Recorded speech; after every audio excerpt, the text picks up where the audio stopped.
ಬೇರೆ ಹಾಗೂ ಪ್ರೀತಿಯ ಮಕ್ಕಳೇ, ಇಂದಿನ ಶುಭ ಸಂದೇಶ ರೂಪಾಂತರದ ಈ ಒಂದು ಸನ್ನಿವೇಶವನ್ನು ಅದರ ಹಿಂದಿನ ಸನ್ನಿವೇಶದಲ್ಲಿ ನೋಡಿ ನಾವು ಈ ಏತಕ್ಕೆ ಸ್ವಾಮಿ ರೂಪಾಂತರಗೊಳ್ಳಲು ಪರ್ವತವನ್ನು ಏರ್ತಾರೆ ಎನ್ನುವಂಥ ಸಂದೇಶವನ್ನು ನಾವು ಅರಿಯಬಹುದಾಗಿದೆ. ಇದನ್ನೆಲ್ಲ ಹೇಳಿ ಸುಮಾರು 8 ದಿನಗಳಾದ ಬಳಿಕ ಪೇತ್ರ, ಯೋಹಾನ ಮತ್ತು ಯಾಕೋಬ ಇವರನ್ನು ತಮ್ಮೊಡನೆ ಕರೆದುಕೊಂಡು ಪ್ರಾರ್ಥನೆ ಮಾಡಲು ಯೇಸುಸ್ವಾಮಿ ಬೆಟ್ಟಕ್ಕೆ ಹೋದ್ರು ಅಂತ ಹೇಳ್ತದೆ. ಇದರ ಹಿನ್ನೆಲೆ ಏನೆಂದ್ರೆ, ಯೇಸುಸ್ವಾಮಿ ಶಿಷ್ಯರಿಗೆ ತನ್ನನ್ನು ಯಾರಿರ್ತಾರೆ ಎಂದು ಕೇಳಿದಾಗ ಎಲಿಯ ಪ್ರವಾದಿಗಳಲ್ಲಿ ಒಬ್ರು ಅಂತ, ಪೇತ್ರ ಹೇಳ್ತಾನೆ ತಾವೇ ಅಭಿಷಕ್ತರಾದ ಲೋಕೋದ್ಧಾರಕ ಅಂತ. ಆತನಿಗೆ ಒಂದು ವಿಶೇಷ ಒಂದು ಬಂಡೆ, ನಿನ್ನ ಮೇಲೆ ಧರ್ಮಸಭೆಯನ್ನು ಕಟ್ಟಲಾಗ್ತದೆ ಎನ್ನುವಂತ ಅಧಿಕಾರವನ್ನು ಕೊಡ್ತಾರೆ. ತದನಂತರ ಯೇಸುಸ್ವಾಮಿಯ ಇದು ಕಟ್ಟ ಕಡೆಯ ಪ್ರಯಾಣ ಜೆರುಸಲೇಮಿಗೆ. ಈ ಜೆರುಸಲೇಮಿಗೆ ಅವರು ಕಟ್ಟ ಕಡೆಯದಾಗಿ ಹೋಗುವಂತ ಒಂದು ಹಂತ. ಈ ಸಂದರ್ಭದಲ್ಲಿ ಯೇಸುಸ್ವಾಮಿ ಏನ್ ಹೇಳ್ತಾರೆ, ನಾನು ಜೆರುಸಲೇಮಿಗೆ ಹೋಗಬೇಕಾಗಿದೆ, ಅಲ್ಲಿ ಸಭಾ ಪ್ರಮುಖರಿಂದಲೂ ಮುಖ್ಯ ಯಾಜಕರಿಂದಲೂ ಧರ್ಮಶಾಸ್ತ್ರಿಗಳಿಂದಲೂ ಕಠಿಣವಾದ ಯಾತನೆಯನ್ನು ಅನುಭವಿಸಿ ಮರಣಕ್ಕೆ ತುತ್ತಾಗಿ 3ನೇ ದಿನ ಪುನರುತ್ಥಾನ ಹೊಂದಬೇಕಾಗಿದೆ ಎಂದು ಯೇಸುಸ್ವಾಮಿ ಹೇಳ್ತಾರೆ. ಈ ಹಿನ್ನೆಲೆಯಲ್ಲಿ ಪೇತ್ರ ಏನ್ ಮಾಡ್ತಾರೆ ಅಂದ್ರೆ, ಇದನ್ನು ಕೇಳಲಾಗದೆ ಪೇತ್ರನು ಯೇಸುವನ್ನು ಪಕ್ಕಕ್ಕೆ ಕರೆದು, ಪ್ರಭು ಹಾಗೆನ್ನಲೇಬೇಡಿ, ನಿಮಗೆಂದಿಗೂ ಹಾಗೆ ಸಂಭವಿಸಲಿ ಎಂದು ಪ್ರತಿಭಟಿಸಿದನು. ಪ್ರಭು, ನಿಮ್ಗೆ ಎಂದಿಗೂ ಈ ಕೆಲಸ ಬೇಡ, ಈ ಒಂದು ಜೆರುಸಲೇಮ್ ಪ್ರಯಾಣ ಬೇಡ, ಈ ಒಂದು ಶಿಲುಬೆ ಮರಣ ಬೇಡ ಎಂದು ಉಗ್ರವಾಗಿ ಆತ ಪ್ರತಿಭಟಿಸ್ತಾನೆ. ಆಗ ಯೇಸುಸ್ವಾಮಿ ಹೇಳ್ತಾರೆ, ಸೈತಾನನೇ ತೊಲಗಿಂದ, ನೀನು ನನಗೆ ಅಡೆತಡೆ, ನಿನ್ನ ಆಲೋಚನೆ ಮನುಷ್ಯರದೇ ಹೊರತು ದೇವರದಲ್ಲ. ಅಲ್ಲಿ ಹೋದ ವಾರ ಮರಳುಗಾಡಿನಲ್ಲಿ ಯೇಸುಸ್ವಾಮಿಯನ್ನು ಸೈತಾನ ಆ ಕ್ಷಣವೇ ಶೋಧನೆಗಳನ್ನು ನೀಡಿ ತನ್ನ ರಕ್ಷಣಾ ಕಾರ್ಯ ಜೆರುಸಲೇಮಿನತ್ತ ಪ್ರಯಾಣದ ಆ ಒಂದು ಶಿಲುಬೆಯ ಮರಣದ ಆ ಒಂದು ಕಾರ್ಯವನ್ನು ಮಾಡಬೇಡದು ಅಂತ ತರೀತು. ಅದು ಇಲ್ಲಿ ಪೇತ್ರನ ಮುಖಾಂತರವೇ ಯೇಸುಸ್ವಾಮಿ ಇದನ್ನು ಸೈತಾನ ಅಂತ ಹೇಳ್ತಾರೆ. ಈ ಸಂದರ್ಭದಲ್ಲಿ ಏನಾಯ್ತು ಅಂತ ಹೇಳಿದ್ರೆ, ಸುಮಾರು 8 ದಿನಗಳ ಮೇಲೆ ಇವರು ಪರ್ವತ ಹತ್ತಿ ಹೋಗ್ತಾರೆ. ಇಲ್ಲಿ ಪ್ರಮುಖವಾಗಿ ನಾವು ನೋಡುವುದೇನೆಂದ್ರೆ, ಈ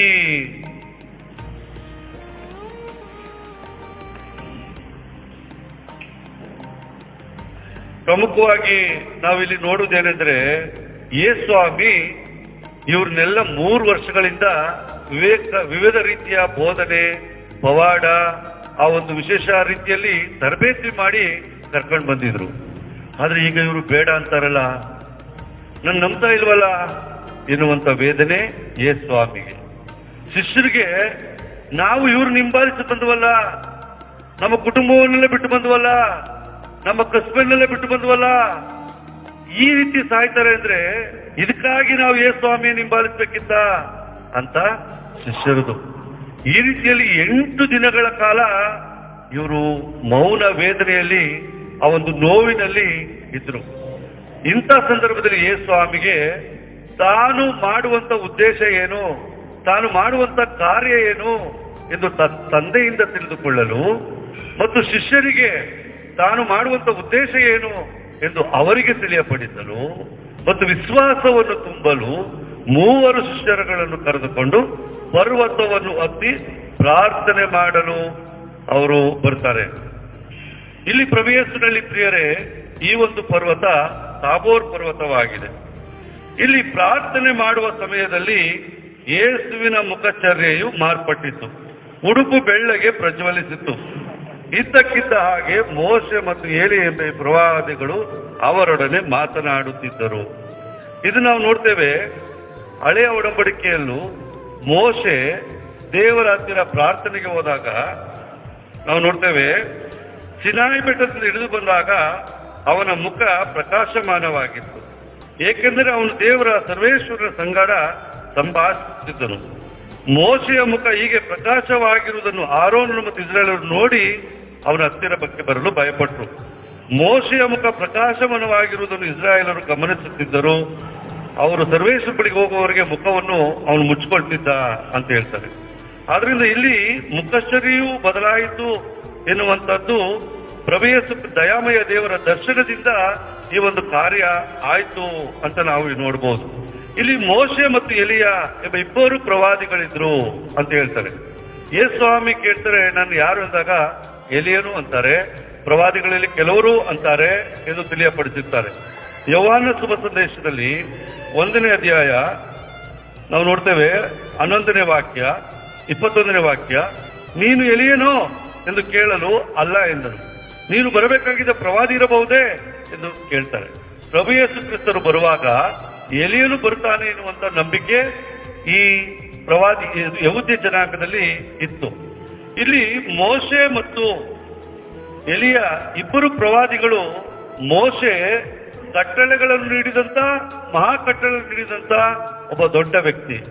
ಎಲಿಯ ಪ್ರವಾದಿಗಳಲ್ಲಿಯೇ ದೊಡ್ಡ ಪ್ರವಾದಿ ಎಲಿಯನು ಆಗಿದ್ದನು. ಮತ್ತು ಎಲಿಯ ಮತ್ತು ಮೋಶೆ ಮೋಕ್ಷಕ್ಕೆ ಎತ್ತಲ್ಪಟ್ಟರು ಎನ್ನುವಂತ ನಂಬಿಕೆ ಇದೆ. ವಿಶೇಷವಾಗಿ 2ನೇ ಅರ್ಥ ನಾವು ನೋಡ್ತೇವೆ, 2ನೇ ಅಧ್ಯಾಯ 11ನೇ ವಾಕ್ಯ, ಅವರು ಮಾತನಾಡುತ್ತಾ ಮುಂದೆ ಹೋಗುತ್ತಿರುವಾಗ ಪಕ್ಕನೆ ಅಗ್ನಿಮಯವಾದ ರಥರಾಷ್ಟ್ರಗಳು ನಡುವೆ ಬಂದು ಅವರನ್ನು ವಿಂಗಡಿಸಿದವು. ಏಲಿಯನು ಸುಂಟರ ಗಾಳಿಯಲ್ಲಿ ಪರಲೋಕಕ್ಕೆ ಹೋದನು. ಆ ಜೋಸೆಫಸ್ ಎನ್ನುವಂತ ಪರಂಪರೆಯ ಪ್ರಕಾರ ಮೋಶೆಯೂ ಕೂಡ ಸ್ವರ್ಗಕ್ಕೆ ಎತ್ತಲ್ಪಟ್ಟನು ಎನ್ನುವಂತ ನಂಬಿಕೆ ಇದೆ. ಆದ್ದರಿಂದ ದಯಾಮಯ ದೇವರು ಕಳಿಸುವಂತ ಕರ್ತನು ಬರುವಾಗ ಮೋಶೆ ಮತ್ತು ಎಲಿಯ ಅಲ್ಲಿರ್ತಾರೆ ಎನ್ನುವಂತ ನಂಬಿಕೆ ಯಹೂದ್ಯ ಜನಾಂಗದಲ್ಲಿತ್ತು. ಮತ್ತು ಇಲ್ಲಿ ನಾವು ನೋಡ್ತೇವೆ, ಇವರಿಬ್ಬರು ಯೇಸು ಜೆರುಸಲೇಮಿನಲ್ಲಿ ಪ್ರಾಣ ತ್ಯಾಗ ಮಾಡಿ ದೈವ ಇಚ್ಛೆಯನ್ನು ನೆರವೇರಿಸಲಿದ್ದ ವಿಷಯವಾಗಿ ಸಂಭಾಷಿಸುತ್ತಿದ್ದರು. ಪ್ರಭು ಯೇಸು ಕ್ರಿಸ್ತ ಈ ತಾಬೋರ್ ಪರ್ವತಕ್ಕೆ ಬಂದು ಪ್ರಾರ್ಥನೆ ಮಾಡುವಂತ ಒಂದು ಉದ್ದೇಶ, ದೇವರ ಚಿತ್ತ ಏನು, ನಾನು ಈ ಜೆರುಸಲೇಮ್ ಪ್ರಯಾಣ ಮಾಡಿ ಶಿಲುಬೆ ಮರಣವನ್ನು ಅಪ್ಪಬೇಕೋ ಬೇಡವೋ ಎಂದು ಒಂದು ವಿಷಯ ಆದ್ರೆ, ಈ ಶಿಷ್ಯರಿಗೆ ಒಂದು ವಿಶೇಷವಾದಂತಹ ವಿಶ್ವಾಸವನ್ನು ಕರುಣಿಸುವುದಕ್ಕಾಗಿ, ತನ್ನ ನಡೆಯನ್ನು ತಿಳಿಸುವುದಕ್ಕಾಗಿ ಯೇಸುಸ್ವಾಮಿಯವರನ್ನು ಕರ್ಕೊಂಡು ಬಂದಿರ್ತಾರೆ. ಯೇಸುಸ್ವಾಮಿ ಈ ಒಂದು ರೂಪಾಂತರವನ್ನು 12 ಶಿಷ್ಯರ ಮಧ್ಯದಲ್ಲಿ ಮಾಡ್ಕೊಳ್ಬಹುದಿತ್ತು, ಆ ಜೆರುಸಲೇಮ್ ದೇವಾಲಯದಲ್ಲಿ ಮಾಡ್ಕೊಳ್ಬಹುದಿತ್ತು. ಈ ರೀತಿ ಮಾಡ್ಕೊಂಡಿದ್ರೆ ಇವನು ಮಸ್ಸಿಯ, ಇವನು ಲೋಕರಕ್ಷಕ, ದೇವರು ಇವರು ಇದ್ದಾರೆ ಎನ್ನುವಂತ ನಂಬಿಕೆ ಬರ್ತಿತ್ತು. ಆದರೂ ಪ್ರಭು ಯೇಸು ಕ್ರಿಸ್ತರು ಆ ಒಂದು ರಕ್ಷಣಾ ಕಾರ್ಯವನ್ನು ಈ ಜನರು ಆ ಒಂದು ಜೆರುಸಲೇಮ್ ದೇವಾಲಯಕ್ಕೆ ಕರ್ಕೊಂಡು ಹೋಗಿ ದುಂಪು ಅಂತ ಸೈತಾನ ಹೇಳ್ತಾರಲ್ಲ, ಆ ರೀತಿ ಮಾಡಿಕೊಳ್ಳದೆ ಮೌನವಾಗಿ, ವಿನಯವಾಗಿ, ವಿಧೇಯತವಾಗಿ ಶಿಷ್ಯರಿಗೂ ತಿಳಿಸಿ ತನ್ನ ಮುಂದಿನ ಕಾರ್ಯವನ್ನು ಅವರು ಮಾಡ್ಲಿಕ್ಕೆ ಬೇಕಿತ್ತು. ಇಲ್ಲಿ ಯಾಕೆ 3 ಶಿಷ್ಯರನ್ನು ಮಾತ್ರ ಕರ್ಕೊಂಡು ಹೋಗ್ತಾರೆ? ಪೇತ್ರ ಧರ್ಮಸಭೆಯ ದಂಡನಾಯಕ, ಯಾಕೋಬ ನಾವು ನೋಡ್ತೇವೆ ಜೆಬೆದಾಯನ ಮಕ್ಕಳು ಯೇಸುಸ್ವಾಮಿಯ ಬಲಗಡೆ ಮತ್ತು ಎಡಗಡೆಯನ್ನು ಕೂರ್ಲಿಕ್ಕೆ ಹೇಳುವ ಅಂತ ಅವ್ರ ತಾಯಿ ಬಂದು ಕೇಳ್ತಾರೆ. ಆಗ ಯೇಸುಸ್ವಾಮಿ ಹೇಳ್ತಾರೆ, ಕೈಯಾದ ಪಾತ್ರೆಯಿಂದ ನಿಮ್ಮ ಮಕ್ಕಳು ಕುಡಿಯಲು ಸಾಧ್ಯವೇ ಎಂದಾಗ ಯಾಕೋಬ ಹೇಳ್ತಾನೆ, ಹೌದೌದು ನಾನು ಕುಡಿತೀನಿ ಅಂತ ಹೇಳಿರ್ತಾನೆ. ಅದೇನ್ ಕುಡಿತೀನಿ ಅಂತ ಅವನು ಏನ್ ಅರ್ಥ ಮಾಡ್ಕೊಂಡಿದ್ದ ಅಂದ್ರೆ, ಇವನು ಪ್ರಥಮ ರಕ್ತ ಸಾಕ್ಷಿಯಾಗಿ ಪ್ರಭು ಯೇಸು ಕ್ರಿಸ್ತರಿಗೆ ಸತ್ತಂತವನು ಯಾಕೋಬ. ಆದ್ರಿಂದ ಈತನನ್ನು ಯೇಸುಸ್ವಾಮಿ ಕರ್ಕೊಂಡು ಬಂದಿರ್ತಾರೆ. ಮತ್ತು ಯೋಹಾನ ಯೇಸುವಿನ ಅತಿ ಪ್ರೀತಿಯ ಶಿಷ್ಯ. ಆ ಒಂದು ಕಡೆಯ ಆ ಒಂದು ಭೋಜನದಲ್ಲಿ ಯೇಸುವಿನ ಎದೆಯ ಮೇಲೆ ಹೊರಗಿದಂತ ವ್ಯಕ್ತಿ. ಪ್ರಭು ಯೇಸು ಕ್ರಿಸ್ತರ ದೈವ ಪ್ರೀತಿ ಮತ್ತು ಪರಪ್ರೀತಿಯನ್ನು ವಿಶೇಷವಾಗಿ ತಿಳಿಸಿದಂತ ವ್ಯಕ್ತಿ. ಆದ್ದರಿಂದ ಈ 3 ವ್ಯಕ್ತಿಗಳನ್ನು ಯೇಸುಸ್ವಾಮಿ ಈ ಪರ್ವತಕ್ಕೆ ಕರ್ಕೊಂಡು ಬರ್ತಾರೆ. ಈ ವಿಷಯವನ್ನು ಸಂಭಾಷಣೆ ಮಾಡ್ತಿರ್ಬೇಕಾದ್ರೆ ಮತ್ತು ಏನು ಉದ್ದೇಶ ಅಲ್ಲಿ ಮಾತಾಡ್ತಾರೆ, ಇವರಿಬ್ಬರು ಜೆರುಸಲೇಮಿನಲ್ಲಿ ಪ್ರಾಣ ತ್ಯಾಗ ಮಾಡಿ ದೈವ ಇಚ್ಛೆಯನ್ನು ನೆರವೇರಿಸಿದ ವಿಷಯವಾಗಿ ಸಂಭಾಷಿಸಿದ್ದರು. ಯೇಸುವಿನ ಮುಂದಿನ ಆ ಒಂದು ನಡೆ. ಗಾಢ ನಿದ್ರೆಯಲ್ಲಿದ್ದ ಪೇತ್ರ ಮತ್ತು ಸಂಗಡಿಗರು ಎಚ್ಚೆತ್ತಾಗ ಯೇಸುವಿನ ಮಹಿಮೆಯನ್ನು ಅವರು ನಿಂತಿದ್ದ ಆ ಇಬ್ಬರನ್ನು ಕಂಡ್ರು. ಈಗಾಗಲೇ ಪೇತ್ರ ನಿದ್ದೆಗೆ ಹೋಗ್ಬಿಟ್ಟಿದ್ದ. ಅವರಿಬ್ಬರು ಯೇಸುವನ್ನು ಬಿಟ್ಟು ಹೋಗುತ್ತಿರುವಾಗ ಪೇತ್ರನು ಯೇಸುವಿಗೆ, ಗುರುದೇವ, ನಾವು ಇಲ್ಲೇ ಇರುವುದು ಒಳ್ಳೆಯದು, ಅಪ್ಪಣೆಯಾಗಲಿ 3 ಗುಡಾರಗಳನ್ನು ಕಟ್ಟುವೆವು, ತಮಗೊಂದು, ಮೋಶೆಗೊಂದು ಮತ್ತು ಏಲಿಯನಿಗೊಂದು ಎಂದನು. ಸೈತಾನ ಅಂತ ಅಲ್ಲಿ ಹೇಳಿದ್ಕಂಡ. ಸೈತಾನ್ ತೊಲಗಿಲಿಂದ ಪುನಃ ಅದೇ ಕೆಲಸ ಮಾಡ್ತಾನೆ ನೋಡಿ. ಅವನಿಗೆ ಈ ತಾಬೋರ್ ಪರ್ವತದ ಈ ಒಂದು ರೂಪಾಂತರವಾದಂತ, ಇದೊಂದು ಸಂತೋಷಮಯವಾದಂತ, ಹರ್ಷಮಯವಾದಂತ ಆ ಒಂದು ಜಾಗ ಬಿಟ್ಟು ತಾಬೋರ್ ಬೆಟ್ಟವನ್ನು ಹಿಡಿದು ಕಲ್ವಾರಿ ಬೆಟ್ಟವನ್ನು ಹತ್ತಿ ಯೇಸುಸ್ವಾಮಿ ಶಿಲುಬೆಯನ್ನು ತನಗೆ ಅರ್ಪಿಸಿಕೊಳ್ಳುವುದು ಬೇಕಾಗಿರಲಿಲ್ಲ. ಆದ್ರಿಂದ ಅವನು ಹೇಳ್ತಾನೆ, ಗುರುದೇವ, ನಾವು ಇಲ್ಲೇ ಇರುವುದು ಎಷ್ಟೊಂದು ಒಳ್ಳೆಯದು. ತಮಗೊಂದು 3 ಗುಡಾರಗಳನ್ನು ಕಟ್ತೀನಿ, ನಿಮ್ಗೊಂದು, ಮೋಸಗೊಂದು, ಏಲಿಯನಿಗೊಂದು, ನಿಮ್ಗೆ ಇಲ್ಲೇ ಜೀವಮಾನ ಸೇವೆ ಮಾಡ್ಕೊಂಡಿದ್ದು ಬಿಡ್ತೀನಿ. ನಿಮ್ಗೆ ಏನೇನು ಬೇಕೋ ಅದನ್ನೆಲ್ಲ ತಂದ್ಕೊಡ್ತೀನಿ, ನಾವು ಇಲ್ಲೇ ಇದ್ಬಿಡೋಣ. ತಾಬೋರ್ ಪರ್ವತವನ್ನು ಹಿಡಿದು ಜೆರುಸಲೇಮ್ ಪ್ರಯಾಣವನ್ನು ಮಾಡಿ ಕಲ್ವಾರಿ ಪರ್ವತದಲ್ಲಿ ನಿಮ್ಮ ಶಿಲುಬೆಯ ಮರಣ ಬೇಡ ಎನ್ನುವಂಥದ್ದನ್ನು ಒಂದು ರೀತಿ ಒಳ್ಳೆಯದು. ನಾವೆಲ್ಲರೂ ಹೇಳಿದ್ರೆ ಎಷ್ಟು ಸಂತೋಷ ಪಡ್ಬೇಕಿತ್ತಲ್ಲ, ಸ್ವಾಮಿ ಇದನ್ನು ಗುಡಾರ ಕಟ್ತೀನಿ, ನಿನ್ನೆಲ್ಲ ಚೆನ್ನಾಗಿ ನೋಡ್ಕೊತೀನಿ, ಇಲ್ಲೇ ಇದ್ದು ಬಿಡೋಣ ಅನ್ನೋ ಸಂತೋಷದ ವಿಷಯ. ಆದ್ರೆ ಇದು ಸೈತಾನನ ಒಂದು ಪ್ರತಿರೂಪದಲ್ಲಿ ಯೇಸುಸ್ವಾಮಿ ಜೆರುಸಲೇಮಿಗೆ ಹೋಗಿ ಶಿಲುಬೆಯ ಮರಣವನ್ನು ಅಪ್ಪುವುದು ಅವನಿಗೆ ಬೇಕಾಗಿರಲಿಲ್ಲ. ಇನ್ನೊಂದು ರೀತಿ ಅಲ್ಲಿ ಮರುಳಾಟಲ್ಲಿ ಹೇಳ್ತದೆ, ಸೂಕ್ತ ಸಮಯ ಬರುವವರೆಗೆ ಸೈತಾನ ಅವರಿಂದ ಬಿಟ್ಟು ಹೋಯಿತು ಅಂತ. ಸೂಕ್ತ ಸಮಯ ಎಲ್ಲೆಲ್ಲಿ ಬಂತು ಅಲ್ಲೆಲ್ಲ ವಿವಿಧ ರೂಪದಲ್ಲಿ ಇದು ಶೋಧನೆಯನ್ನು ಕೊಡ್ತಿತ್ತು ಎನ್ನುವುದು ನಾವು ಕಾಣ್ತೇವೆ. ಆದರೆ ಯೇಸುಸ್ವಾಮಿ ಹೇಳ್ತಾರೆ, ತಾನು ಏನು ಹೇಳುತ್ತಿರುವನೆಂದೇ ಪೇತ್ರನು ಗ್ರಹಿಸಲಿಲ್ಲ. ಆತನು ಇದನ್ನು ಹೇಳುತ್ತಿದ್ದ ಹಾಗೆ ಮೇಘವೊಂದು ಬಂದು ಅವರನ್ನು ಆವರಿಸಿತು. ಆ ಮೇಘದಲ್ಲಿ ಅವರು ಅದೃಶ್ಯರಾದಾಗ ಶಿಷ್ಯರು ದಿಗಿಲುಗೊಂಡ್ರು. ಈ ಮುಖಚರ್ಯೆಯು ಮಾರ್ಪಟ್ಟಿತ್ತು, ಅವರ ಉಡುಪು ಬೆಳ್ಳಗೆ ಪ್ರಜ್ವಲಿಸಿತು ಎನ್ನುವಂಥದ್ದು ನಾವು ನೋಡ್ತೇವೆ ಪ್ರಕಟಣಾ ಗ್ರಂಥದಲ್ಲಿ 1ನೇ ಅಧ್ಯಾಯ 14ನೇ ವಾಕ್ಯ. ಅವರ ತಲೆಗೂದಲು ಹಿಮದಂತೆಯೂ ಬಿಳಿಯ ಉಣ್ಣೆಯಂತೆಯೂ ಬಿಳುಪಾಗಿತ್ತು. ಯೇಸುಸ್ವಾಮಿ ಪುನರುತ್ಥಾನಗೊಂಡು ಸ್ವರ್ಗಾರೋಹಣರಾಗಿ ಸ್ವರ್ಗಸ್ಥರಾಗಿದ್ದಾಗ ಅವ್ರು ಯಾವ ರೀತಿ ಇದ್ರು ಅನ್ನುವಂಥದ್ದು. ಕಣ್ಣುಗಳು ಪ್ರಜ್ವಲಿಸುವ ಬೆಂಕಿಯ ಕೆಂಡದಂತಿದ್ದವು. ಅವರ ಪಾದಗಳು ಕುಲುಮೆಯಲ್ಲಿ ಕಾಯಿಸಿದ ತಾಮ್ರದಂತೆ ತಳತಳಿಸುತ್ತಾ ಇದ್ದವು. ಧ್ವನಿ ಜಲಪಾತದಂತೆ ಬೋರ್ಗರಿಯುತ್ತಿತ್ತು. ಅಲ್ಲಿ ಹೇಳ್ತಾರೆ, ನಾನು ಅವರನ್ನು ಕಂಡಾಗ ಸತ್ತನಂತಾದೆ. ಇದು ಯೋಹಾನ ಬರೆದಿರೋದು. ಅವರ ಪಾದಗಳ ಮುಂದೆ ಬಿದ್ದೆ. ಅವರು ತಮ್ಮ ಬಲಗೈ ನನ್ನ ಮೇಲಿಟ್ಟು, ಭಯಪಡಬೇಡ, ನಾನೇ ಮೊದಲನೆಯವನು ಕಡೆಯವನು, ಸದಾ ಜೀವಿಸುವವನು ಆಗಿದ್ದೇನೆ. ಮರಣ ಹೊಂದಿದೆ ನಿಜ. ಜೆರುಸಲೇಮಿನಲ್ಲಿ ಕಲ್ವಾರಿ ಪರ್ವತದಲ್ಲಿ ಮರಣ ಹೊಂದಿದೆ ನಿಜ. ಆದರೆ ಈಗೋ ನೋಡು, ಯುಗಾಂತರಕ್ಕೂ ಜೀವಿಸುವವನಾಗಿದ್ದಾನೆ ಎನ್ನುವಂತ ಪ್ರಭು ಯೇಸು ಕ್ರಿಸ್ತರ ಪುನರುತ್ಥಾನರಾದ ನಂತರ ಸ್ವರ್ಗಸ್ಥರಾಗಿರುವಂತ ರೂಪವನ್ನು, ಈ ಒಂದು ರೂಪಾಂತರಗೊಂಡಂತ ಈ ಸಂದರ್ಭದಲ್ಲಿ ಅವರ ಮುಖಚರ್ಯೆಯು ಮಾರ್ಪಟ್ಟಿದ್ದು, ಅವರ ಉಡುಪು ಬೆಳ್ಳಗೆ ಪ್ರಜ್ವಲಿಸಿತು ಎನ್ನುವಂಥದ್ದು ಪ್ರಭು ಯೇಸು ಕ್ರಿಸ್ತರು ಪುನರುತ್ಥಾನರಾಗಿ ನಂತರ ಇರುವಂತ ದೃಶ್ಯವನ್ನು ಈ ಒಂದು ಸಂದರ್ಭದಲ್ಲಿ ತೋರಿಸಿದಂತ ಒಂದು ವಿಶೇಷ ಘಟನೆಯಾಗಿದೆ. ಮತ್ತು ಈತನ ಅಲ್ಲಿ ಬಹಳ ಪ್ರಮುಖವಾದುದು, ಮೇಘವೊಂದು ಬಂದು ಅವರನ್ನು ಆವರಿಸಿತು.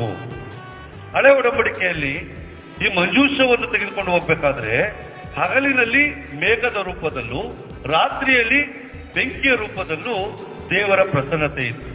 ಇಲ್ಲಿ ಮೇಘವೊಂದು ಆವರಿಸಿತು ಅಂದ್ರೆ ದೇವರ ಪ್ರಸನ್ನತೆ ಅಲ್ಲಿ ಆವರಿಸಿತು. ಅಲ್ಲಿ ಆ ಮೇಘದಲ್ಲಿ ಅವರು ಅದೃಶ್ಯರಾದಾಗ ದೇವರು ಶಿಷ್ಯರು ದಿಗಿಲುಗೊಂಡ್ರು. ಅಲ್ಲಿ ಇನ್ನೊಂದು ಕಡೆ ಹೇಳ್ತದೆ, ಪೇತ್ರ ಬೋರಲು ಬಿದ್ದ ಅಂತ. ಸಂತ ಪೌಲ ಸೌಲನಾಗಿ ಕ್ರೈಸ್ತರನ್ನು ಸೆರೆಬಿಡಿಯಲು ಹೋಗ್ತಿರುವಾಗ ಯೇಸುವಿನ ಪ್ರಕಾಶಮಾಯವಾದಂತ ಬೆಳಕಿನಿಂದ ಅವನು ಕೆಳಗೆ ಬೀಳ್ತಾನೆ. ಇನ್ನೊಂದು ಕಡೆ ನಾವು ನೋಡ್ತೇವೆ, ಪ್ರೇಷಿತರ ಕಾರ್ಯಕಲಾಪಗಳಲ್ಲಿ ನಾವು ನೋಡ್ತೇವೆ,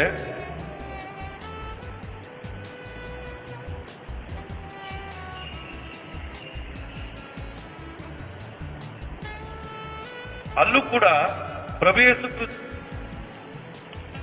ಆಕಾಶದಿಂದ ಆ ಬೆಳಕೊಂದು ನನ್ನ ಸುತ್ತಲೂ ಮಿಂಚಿತು, ನಾನು ನೆಲಕ್ಕುರುಳಿದೆ ಎನ್ನುವಂಥದ್ದು ಸಂತ ಪೌಲನ ಮಾತಾಗಿದೆ. ಮತ್ತು ಇಂದಿನ 2ನೇ ಪೇತ್ರ ನಾವು ನೋಡ್ತೇವೆ,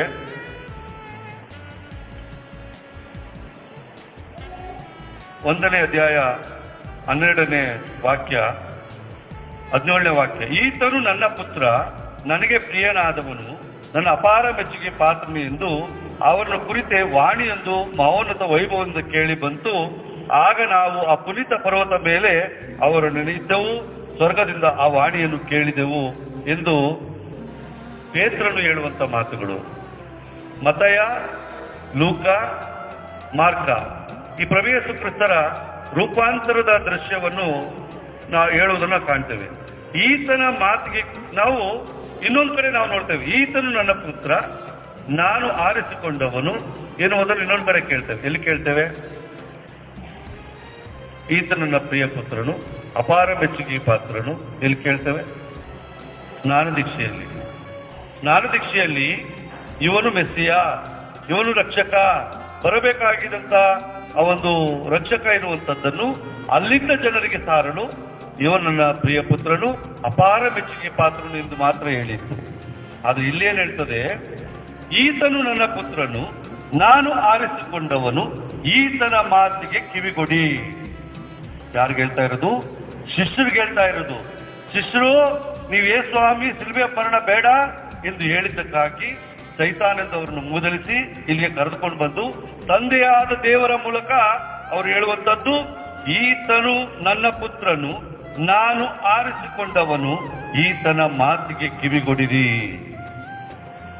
ಮರಳುಗಾಡಿನಲ್ಲಿ ಆ ಒಂದು ತಪಸ್ಸು ಕಾಲದಲ್ಲಿ ಯೇಸ್ವಾಮಿಯ ಒಂದು ತಪಸ್ಸಿನಲ್ಲಿ ಯೇಸ್ವಾಮಿಯ ಆ ಒಂದು ಪ್ರಸನ್ನತೆ, ದೇವರ ಇರುವಿಕೆ, ಪಶ್ಚಾತ್ತಾಪದ ಒಂದು ಕಾರ್ಯ, ಅದು ಇಲ್ಲಿ ಅವನ ಮಾತಿಗೆ ಕಿವಿಗೊಡಿರಿ. ಈ ಒಂದು ಪರ್ವತದಲ್ಲಿ ನಾವೆಲ್ಲರೂ ಅವರ ಮಾತಿಗೆ ಕಿವಿಗೊಡಬೇಕಾಗಿದೆ, ಅವರ ಮಾತುಗಳನ್ನು ಆಲಿಸಬೇಕಾಗಿದೆ. ಇದನ್ನ ಮೊದಲನೆಯ ವಾಚನದಲ್ಲಿ ನಾವು ನೋಡ್ತೇವೆ. ಆ ಒಂದು ಅಬ್ರಹಾಮನು ದೇವರು ಅವರನ್ನು ಕರೆದಾಗ ಇಗೋ ಸಿದ್ಧನಿದ್ದೇನೆ ಎಂದು ದೇವರ ಮಾತನ್ನು ಆತ ಆಲಿಸಿ ತನ್ನ ಏಕೈಕ ಮಗನನ್ನು ಬಲಿ ಕೊಡಲು ಹೋಗುವುದು ನಾವು ಕಾಣ್ತೇವೆ. ಪ್ರಭು ಯೇಸುವಿನಲ್ಲಿ ಪ್ರಿಯರೇ, ಈ ಪ್ರಭು ಯೇಸು ಕ್ರಿಸ್ತರ ಈ ಒಂದು ಪ್ರಾರ್ಥನೆ ಮಾಡುವಂತ ಸಂದರ್ಭ ಇವರನ್ನು ಮರಣದ ಆ ಒಂದು ಬಿಡುಗಡೆ ಮಾಡುವಂತದ್ದಲ್ಲ. ಗೆತ್ಸೆಮನೆ ತೋಪಿನಲ್ಲಿ ಮಾಡುವಂತ ಪ್ರಾರ್ಥನೆ ಅವರ ಒಂದು ಕೈಯಾದ ಕೊಡವನ್ನು ಬಿಡಿಸುವುದು ಅಂತ ಅಲ್ಲ. ಮಾತೆ ಮರಿಯ ಪ್ರಾರ್ಥನೆ ಅವರು ಆ ಒಂದು ಕಷ್ಟಗಳಿಂದ, ನಷ್ಟಗಳಿಂದ, ನೋವುಗಳಿಂದ ಬಿಡಿಸುವಂತದ್ದಲ್ಲ. ಬದಲಾಗಿ ಶಕ್ತಿಯನ್ನು, ವಿಶ್ವಾಸವನ್ನು, ಭರವಸೆಯನ್ನು, ನಂಬಿಕೆಯನ್ನು ಕೊಡುವುದಕ್ಕಾಗಿ ನಾವು ಪ್ರಾರ್ಥನೆ ಮಾಡಬೇಕಾಗಿದೆ. ನಾವು ಪ್ರಾರ್ಥನೆ ಮಾಡಿದಾಗೆಲ್ಲ ಅವು ನಿಜವಾಗಿಯೂ ನೆರವೇರದೇ ಇರಬಹುದು. ಆದ್ರೆ ನೆರವೇರದೇ ಇದ್ರೂ ಕೂಡ ನಿಮ್ಮ ಚಿತ್ತದಂತೆ ಏದಲ್ಲಿ ಪ್ರತಿದಿನ ನಾನು ಅನುಸರಿಸಿ ನಡೆಯುವುದಕ್ಕೆ ಬೇಕಾದಂತ ಧೈರ್ಯ, ಸ್ಥೈರ್ಯ, ಶಕ್ತಿಯನ್ನು ಕೊಡಿರಿ ಎಂದು ಪ್ರಾರ್ಥಿಸುವ ಒಂದು ಕಾರ್ಯವಾಗಿದೆ. ಆದ್ರಿಂದ ಪ್ರಭು ಯೇಸುವಿನಲ್ಲಿ ಪ್ರಿಯರೇ, ಪ್ರತಿದಿನ ನಾವು ಯೇಸುವಿನ ಮಾತುಗಳನ್ನು ಕೇಳೋಣ. ವಿಶೇಷವಾಗಿ ಈ ಒಂದು ತಪಸ್ಸು ಕಾಲದಲ್ಲಿ ದೇವರ ಮಾತುಗಳನ್ನು ನಾವು ಕೇಳುವುದಕ್ಕೆ ನಮ್ಮನ್ನೇ ಸಮರ್ಪಿಸಿಕೊಳ್ಳೋಣ. ಮತ್ತು ವಿಶೇಷವಾಗಿ ಇನ್ನೊಂದು ಕಡೆ ನಾವು ನೋಡ್ತೇವೆ, ಯೇಸು ಕ್ರಿಸ್ತರು ಅವರು ಸಮಸ್ತವನ್ನು ಸ್ವಾಧೀನಪಡಿಸಿಕೊಳ್ಳುವರು, ನಶ್ವರವಾದ ನಮ್ಮ ದೀನ ದೇಹಗಳನ್ನು ತಮ್ಮ ದೇಹ ಶಕ್ತಿಯಿಂದ ರೂಪಾಂತರಗೊಳಿಸಿ ತಮ್ಮ ತೇಜೋಮಯ ಶರೀರದಂತೆ ಮಾಡುವರು. ಈ ಪ್ರಭು ಯೇಸು ಕ್ರಿಸ್ತರ ಈ ಒಂದು ರೂಪಾಂತರ, ಪ್ರಭು ಯೇಸು ಕ್ರಿಸ್ತರ ಪುನರುತ್ಥಾನ ಸಮಸ್ತವನ್ನು ಸ್ವಾಧೀನಪಡಿಸಿಕೊಳ್ಳುವರು, ನಶ್ವರವಾದ ನಮ್ಮ ದೀನ ದೇಹಗಳನ್ನು ತಮ್ಮ ಶಕ್ತಿಯಿಂದ ರೂಪಾಂತರಗೊಳಿಸಿ ತಮ್ಮ ತೇಜೋಮಯ ಶರೀರದಂತೆ ನಮ್ಮನ್ನು ಮಾಡ್ತಾರೆ ಎನ್ನುವಂತ ನಂಬಿಕೆ ನಾವು ತಿಳ್ಕೊಳ್ಬೇಕಾಗಿದೆ. ಪ್ರಭು ಯೇಸುವಿನಲ್ಲಿ ಪ್ರಿಯರೇ, ಪ್ರತಿಯೊಂದು ಬಲಿಪೂಜೆ ಪ್ರಭು ಯೇಸು ಕ್ರಿಸ್ತರ ರೂಪಾಂತರಗೊಂಡಂತ ಒಂದು ದೃಶ್ಯ. ಪ್ರಭು ಯೇಸು ಕ್ರಿಸ್ತರು ರೂಪಾಂತರಗೊಂಡು ಪವಿತ್ರಾತ್ಮರ ಶಕ್ತಿಯಿಂದ ಪ್ರಭು ಯೇಸು ಕ್ರಿಸ್ತರ ಶರೀರ ಮತ್ತು ರಕ್ತವಾಗಿ ಗುಣಪಡಿಸುವಂತ ಒಂದು ಕಾರ್ಯಕ್ಕೆ ನಾವು ಕರೆಯಲ್ಪಟ್ಟಿದ್ದೇವೆ. ಆದ್ರಿಂದ ಈ ಒಂದು ರೂಪಾಂತರ ತಂದೆಯ ಚಿತ್ತವನ್ನು ಅರಿಯುವಂತದ್ದು ಮತ್ತು ಪ್ರಭು ಯೇಸು ಕ್ರಿಸ್ತರ ಪುನರುತ್ಥಾನದ ಒಂದು ಸಂದೇಶವನ್ನು ಸಾರುವಂತದ್ದು, ಶಿಷ್ಯರಿಗೆ ಅವರ ಒಂದು ಕಾರ್ಯವನ್ನು ತಿಳಿಸುವಂತದ್ದು, ವಿಶ್ವಾಸ ಭರವಸೆಯನ್ನು ಮೂಡಿಸುವಂತದ್ದು ಆಗಿದೆ. ಮತ್ತು ವಿಶೇಷವಾಗಿ ಒಂದು ಬಲಿಪೂಜೆಯ ಈ ಒಂದು ಕಾರ್ಯದ ಮೂಲಕ ನಾವು ಪ್ರಭು ಯೇಸು ಕ್ರಿಸ್ತರ ರೂಪಾಂತರಗೊಂಡಂತ ಅವರ ಶರೀರವನ್ನು ಸ್ವೀಕರಿಸಿ ಅವರಂತೆ ನಾವು ರೂಪಾಂತರಗೊಂಡು ದೀನತೆಯ, ವಿನಯತೆಯ, ನಿಸ್ವಾರ್ಥದ, ಪ್ರೀತಿಯ, ಕರುಣೆಯ, ಕ್ಷಮೆಯ, ಜೀವನವನ್ನು ನಡೆಸುವಂತ ವ್ಯಕ್ತಿತ್ವಕ್ಕೆ ನಾವು ಪಾತ್ರರಾಗೋಣ. ಪ್ರತಿಯೊಂದು ಸಂಸ್ಕಾರಗಳು, ವಿಶೇಷವಾಗಿ ಸ್ನಾನ ದೀಕ್ಷೆ, ನಮ್ಮನ್ನು ಜನ್ಮ ಪಾಪದಿಂದ ಮುಕ್ತಗೊಳಿಸಿ ನಮ್ಮನ್ನು ದೇವರ ಮಕ್ಕಳನ್ನಾಗಿ ಮಾಡಿ ಸ್ವರ್ಗಕ್ಕೆ ಹಕ್ಕು ಬಾಧ್ಯಸ್ಥರನ್ನಾಗಿ ಮಾಡ್ತದೆ. ಮತ್ತು ದೃಢೀಕರಣ ಸಂಸ್ಕಾರ ನಮ್ಮನ್ನು ದೇವರ ದೇಹವಾಗಿ ದೇವಾಲಯವಾಗಿ ಪರಿಣಮಿಸುವಂತ ಒಂದು ಕಾರ್ಯವಾಗಿದೆ. ಒಂದು ಪಾಪ ನಿವೇದನೆ ಸಂಸ್ಕಾರ ನಮ್ಮನ್ನು ಪಾಪಿಗಳಾಗಿದ್ದಂಥವರನ್ನು ಪುಣ್ಯಾತ್ಮರನ್ನಾಗಿ ಮಾಡುವಂತ ಒಂದು ಕಾರ್ಯವಾಗಿದೆ. ಮತ್ತು ಕೊನೆಯ ಅಂತಿಮ ಆ ಒಂದು ಸಂಸ್ಕಾರ ನಮ್ಮನ್ನು ಆಧ್ಯಾತ್ಮಿಕವಾಗಿ, ಶಾರೀರಿಕವಾಗಿ ಗುಣಪಡಿಸಿ ನಮ್ಮ ಪಾಪಗಳನ್ನು ಒಳಿಸಿ ಅವರತ್ತ ಕರೆದುಕೊಂಡು ಹೋಗುವಂತ ಒಂದು ಸ್ವರ್ಗದ ಬುದ್ಧಿಯಾಗಿದೆ. ಪ್ರಭು ಯೇಸುವಿನಲ್ಲಿ ಪ್ರಿಯರೇ, ಆ ಒಂದು ಯೇಸುವಿನ ಶಿಷ್ಯರು ಅವಿಶ್ವಾಸಿಗಳಾಗಿದ್ದರು, ಭರವಸೆ ಕಳ್ಕೊಂಡಿದ್ರು, ನಂಬಿಕೆ ಕಳ್ಕೊಂಡಿದ್ರು. ಆದರೆ ಅವರು ಭರವಸೆಯನ್ನು, ನಂಬಿಕೆಯನ್ನು, ವಿಶ್ವಾಸವನ್ನು ಅವರು ಪುನಃ ಪಡೆದು ಅವರು ಯೇಸುವನ್ನು ಹಿಂಬಾಲಿಸಲು ಮುಂದಾದರು. ಇಂದು ಪ್ರಭು ಯೇಸು ಕ್ರಿಸ್ತರು ನನ್ನನ್ನು, ನಿಮ್ಮನ್ನು ನೋಡಿ ಈತನು ನನ್ನ ಪ್ರಿಯ ಪುತ್ರ, ಈತನು ನನ್ನ ಪ್ರಿಯ ಪುತ್ರಿ, ನನ್ನ ಅಪಾರ ಮೆಚ್ಚುಗೆಗೆ ಪಾತ್ರಳು ಎಂದು ಹೇಳಲು ಸಾಧ್ಯವೇ? ನನ್ನನ್ನು, ನಿಮ್ಮನ್ನು ನೋಡಿ ಈತನು ನನ್ನ ಪ್ರಿಯ ಪುತ್ರ, ಪ್ರಿಯ ಪುತ್ರಿ, ನನ್ನ ಅಪಾರ ಮೆಚ್ಚುಗೆಗೆ ಪಾತ್ರಳು ಎಂದು ಹೇಳಲು ಸಾಧ್ಯವೇ?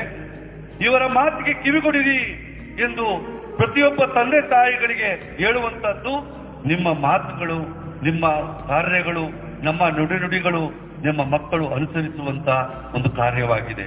ಆದ್ದರಿಂದ ಇವರ ಮಾತನ್ನು ಕೇಳಿರಿ ಎನ್ನುವಂಥದ್ದು ಪ್ರತಿಯೊಬ್ಬ ತಂದೆ ತಾಯಿಗಳು ಹೇಳುವಂತ ಮಾತುಗಳನ್ನು ಕೇಳುವಂತ ಮಕ್ಕಳಿಗೆ ಹೇಳುವಂತ ಆದೇಶವಾಗಿದೆ. ಮತ್ತು ಮಕ್ಕಳಾದಂತ ನಾವು ತಂದೆ ತಾಯಿಗಳ ಮಾತುಗಳನ್ನು ಕೇಳಬೇಕು. ದೇವರ ಸ್ವರೂಪವಾಗಿ, ದೇವರ ವಾಣಿಯಾಗಿ, ದೇವರ ಸ್ವರವಾಗಿ ನಮ್ಮನ್ನು ತಿದ್ದಿ ಬುದ್ಧಿ ಹೇಳಿ ಮೇಲೆತ್ತುವಂತ ಕಾರ್ಯಕ್ಕಾಗಿ ಅವರು ತಮ್ಮನ್ನೇ ತಂದೆ ತಾಯಿಗಳು ಬಲಿದಾನದ ಮೂಲಕ, ತ್ಯಾಗದ ಮೂಲಕ, ಸೇವೆಯ ಮೂಲಕ ತಮ್ಮ ರೂಪವನ್ನು ಕಳೆದುಕೊಂಡು ನಿಮಗೆ ಒಂದು ಒಳ್ಳೆಯ ರೂಪವನ್ನು ಕೊಟ್ಟು ಅದರಲ್ಲಿ ಸಂತೋಷ ಪಡ್ತಾರೆ. ಆದ್ರಿಂದ ಪ್ರಭು ಯೇಸುವಿನಲ್ಲಿ ಪ್ರಿಯರೇ, ತಂದೆ ತಾಯಿಗಳ ಮಾತನ್ನು ಕೇಳೋಣ. ನಾವು ನೀವು ದೇವರ ಪ್ರಿಯ ಮಕ್ಕಳೆಂದು ನಾವು ಮರೆಯದಿರೋಣ. ಈ ಒಂದು ಕಲ್ವಾರಿ ಪರ್ವತದ ಈ ಒಂದು ಬಲಿಪೀಠ, ಪ್ರಭು ಯೇಸು ಕ್ರಿಸ್ತ ರೂಪಾಂತರಗೊಳ್ಳುವಂತ ಈ ಒಂದು ಬಲಿಪೀಠ, ಇದು ಇಲ್ಲಿಗೆ ಮಾತ್ರ ಮುಗಿಯಬಾರದು. ಈ ಒಂದು ಬಲಿಪೂಜೆಯನ್ನು ಮುಗಿಸಿ ನಮ್ಮ ದಿನನಿತ್ಯದ ಜೀವನದಲ್ಲಿ ಪ್ರಭು ಯೇಸು ಕ್ರಿಸ್ತರ ರೀತಿ ನಮ್ಮ ಶಿಲುಬೆಗಳನ್ನು ಹಿಡಿದು ಕಲ್ವಾರಿ ಪರ್ವತದಲ್ಲಿ ಪ್ರಭು ಯೇಸು ಕ್ರಿಸ್ತರೊಂದಿಗೆ ನಮ್ಮನ್ನೇ ಸಮರ್ಪಿಸಿಕೊಟ್ಟು ಪ್ರಭು ಯೇಸು ಕ್ರಿಸ್ತರ ಪುನರುತ್ಥಾನದ ಹಬ್ಬದಲ್ಲಿ ನಾವು ಉನ್ನತರಾಗುವಂತ ಕಾರ್ಯಕ್ಕೆ ಈ ತಪಸ್ಸು ಕಾಲ ವಿಶೇಷವಾದಂತ ಕಾಲವಾಗಿದೆ. ಶೋಧನೆಗಳು ಬರುವುದು ಸಹಜವಾದದ್ದು, ಸೋದನೆಗಳನ್ನು ಮೀರಿ ಜಯಿಸುವಂತದ್ದು ದೈವತ್ವವಾದುದು. ತಪಸ್ಸು ಕಾಲದ ಆ ಒಂದು ಮರಳುಗಾಡಿನಲ್ಲಿ ಪ್ರಭು ಯೇಸು ಕ್ರಿಸ್ತರ ಮನುಷ್ಯತ್ವದ ರೂಪವನ್ನು ಕಾಣ್ತೇವೆ. ಈ ಒಂದು ರೂಪಾಂತರದಲ್ಲಿ ಪ್ರಭು ಯೇಸು ಕ್ರಿಸ್ತರ ದೈವತ್ವದ ರೂಪವನ್ನು ಕಾಣ್ತೇವೆ. ಆದ್ರಿಂದ ಇಲ್ಲಿ ಬರುವಂತ ಈ ಬಲಿಪೀಠ, ಕಲ್ವಾರಿ ಪರ್ವತದ ಈ ಬಲಿಪೀಠದಲ್ಲಿ ಪ್ರಭು ಯೇಸು ಕ್ರಿಸ್ತರನ್ನು ಸ್ವೀಕರಿಸಿ ನಾವು ರೂಪಾಂತರಗೊಂಡು ತಂದೆ ತಾಯಿಗಳಾಗಿ ಮಕ್ಕಳು ನಮ್ಮನ್ನು ಅನುಸರಿಸುವಂತೆ, ಮಕ್ಕಳಾಗಿ ನಾವು ತಂದೆ ತಾಯಿಗಳ ಮಾತುಗಳನ್ನು ಕೇಳಿ ಅನುಸರಿಸುವಂತ ಭಾಗ್ಯದಲ್ಲಿ ಮತ್ತು ಈ ತಪಸ್ಸು ಕಾಲದಲ್ಲಿ ವಿಶೇಷವಾಗಿ ನಮ್ಮನ್ನು ಪ್ರಾರ್ಥಿಸುತ್ತಾ ಪ್ರಭು ಯೇಸು ಕ್ರಿಸ್ತರಿಗೆ ಸಮರ್ಪಿಸಿಕೊಳ್ಳೋಣ. ಆಮೇಲೆ